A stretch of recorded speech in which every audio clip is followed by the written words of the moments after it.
ST జాబితాలో చేర్చాలని పోరాటాలు చేస్తున్నారన్నారు. సీఎం చంద్రబాబు వాల్మీకులను ఎస్టీ జాబితాలో చేర్చాలని ఓ తీర్మానం చేసి పార్లమెంటుకు పంపాలన్నారు. ప్రధానితో మాట్లాడి ఎస్టీ జాబితాలో చేర్చే విధంగా ప్రయత్నం చేయాలని కోరారు. గతంలో మాజీ సీఎం జగన్ కూడా తీర్మానం పంపారని తెలిపారు.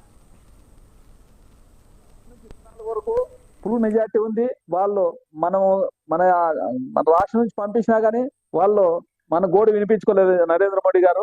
ఎందుకంటే ఇప్పుడు ఆ అవకాశము కూటమి ప్రభుత్వానికి ఉంది. మన రాష్ట్రం నుంచే ఎంపీలు అవసరం కాబట్టే మోడీ గారికి మన కూటమి ప్రభుత్వం అందరూ బీజేపీ ఉంది, మన రాష్ట్రం నుంచి జనసేన ఉంది, టీడీపీ ఉంది, ముగ్గురు పార్టీలు ఉన్నారు. మీరు దయచేసి మా వాల్మీకుల్ని ఎస్టీ జాబితాలు చేర్చాలని ఎన్ని రోజుల నుంచి మా వాల్మీకులు కోరుకుంటున్నారు.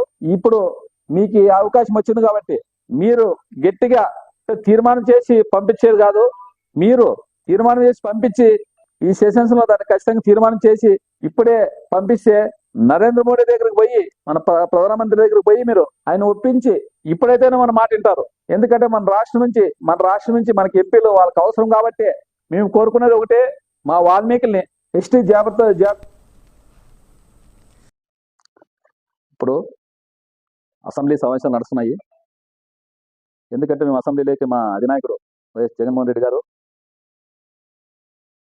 ఆయన మనం పోకూడదు, మనకు ప్రతిపక్ష హోదా ఇస్తేనే పోదామండి అనే లెక్కలో మా అధినాయకుడు చెప్పినాడు. కాబట్టి మేము ఏదన్నా బయట ప్రెస్ మీట్ ఇచ్చి మన ప్రజలకు తెలపాలనే విధంగా మా అధినాయకుడు చెప్పినాడు. కాబట్టి ఈరోజు మేము ఇప్పుడు మేము ఫస్ట్ మా కులం పార్టీల తర్వాత కులం అయినాకే పార్టీ లేదన్నా కానీ మేము మా కులం కోసం మేము చాలా పోరాటాలు చేస్తున్నాము. చాలా ఏళ్ళ నుంచి మా పెద్దలు చాలా మంది పోరాటాలు చేసి చనిపోయినారు. ఇంకా ఎప్పటికైనా పోరాటాలు చేస్తున్నారు. ఎందుకో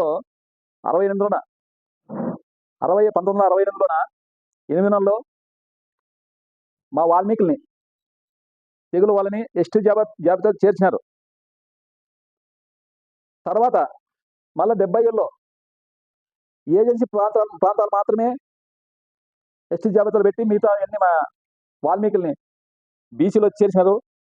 అప్పటి నుంచి మా నాయకులు పోరాడుతూనే ఉన్నారు, మేము పోరాడుతూనే ఉన్నాము. అయినా ఇది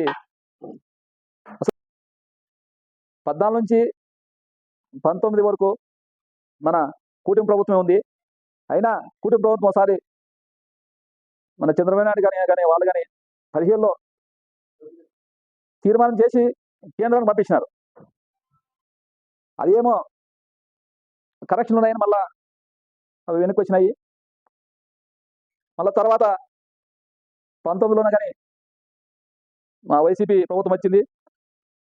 మా జగన్మోహన్ రెడ్డి గారు కానీ 23లో ఒక కమిటీ వేసి ఆ కమిటీ ప్రకారం చేసి ఆయన 23లో అసెంబ్లీలో తీర్మానం చేసి మీరు ఆ పార్టీ ఎమ్మెల్యే కాబట్టి ఎందుకో మన అదృష్టం కొద్దీ మీరు కానీ బీజేపీ ఎమ్మెల్యే అయినారు. ఆయనకు ఒకటే చెప్తున్నాము, మా ఆంధ్రరాష్ట్రంతో ఎందుకంటే మా ఎంపీలు రాజ్యసభలు అన్ని మీరు ఉపయోగించుకుంటున్నారు. అయినా కానీ మా కులముని మీకు ఓట్లు వేయలేదనే కక్షితో మీరు మమ్మల్ని అనుగ్రహించే విధంగా చేస్తున్నారు. ఎందుకంటే మొన్ననే మళ్ళా కాశ్మీర్లోన మా వాల్మీకులు అడుక్కోకుండా కానీ మీరు ఎస్టీ జాబితాలో చేర్చే విధంగా మన పేపర్ స్టేట్మెంట్లు విన్నాము, వీడియో చూసినాము. మీరు పెద్దవాళ్ళు, ఇప్పుడు రాజకీయంలోన తలపడిన వాళ్ళు, మీరు వయసులోనే పెద్దవాళ్ళు, మీరు ఖచ్చితంగా ఇది మా వాల్మీకుల్ని ఎస్టీ జాబితాలో చేస్తే కలకాలం ఇప్పుడున్న వాళ్ళు రేపు ఉంటుంది. మనం ఎప్పుడైనా కానీ పోయే వాళ్ళమే. ఒక్కసారి మా వాల్మీకుల్ని ఎస్టీ జాబితాలో చేరిస్తే కలకాలం మా ఎస్టీలంతా మిమ్మల్ని తలుచుకుంటూ మీ ఫోటోలు పూజ చేస్తారు. మన చంద్రబాబు నాయుడు గారు చెప్తున్నాము, నరేంద్ర మోడీ గారు చెప్తున్నాము, మీరు ఖచ్చితంగా మా వాల్మీకుల్ని, ఎందుకంటే నాకు సెషన్ చెప్పిపోదామంటే మీ అసెంబ్లీలోనే మేము లేవనెత్తాం అనుకున్నాము. ఎందుకంటే మా అధినాయకుడు ఆయన ప్రతిపక్ష హోదా ఇస్తే పోదామనే విధంగా ఆయన చెప్పినారు కాబట్టి మేము అసెంబ్లీలోకి రాలేకపోయినాము. మా వాల్మీకి మిత్రులందరికీ కూడా చెప్తున్నాను, మనం ఎప్పుడు మీకోసమే వాల్మీకుల కోసం పోరాడతాం. ఎందుకంటే నాకు తెలిసినప్పటి నుంచి నేను చాలా పోరాటం చేస్తున్నాను, తిరుగుతున్నాము. ఢిల్లీకి పోయి వచ్చినాము, ఢిల్లీకి తిరిగినాము చాలాసార్లు. అదేవిధంగా మన కర్నూలు జిల్లాలో కానీ ఎన్నోసార్లు మీటింగ్లు పెట్టుకున్నాము, ఎన్నోసార్లు మన ఆలూరులో కానీ ఎన్నోసార్లు మీటింగ్లు పెట్టుకున్నాము. మన వాల్మీకులము అందరూ కలిసి, ఇది పార్టీలకు సంబంధం లేదు. ఇది ఎందుకంటే మన కులం అనేది పార్టీలకు సంబంధం లేదు. పార్టీలు అంటే అది రాజకీయానికి ఉపయోగపడుతుంది.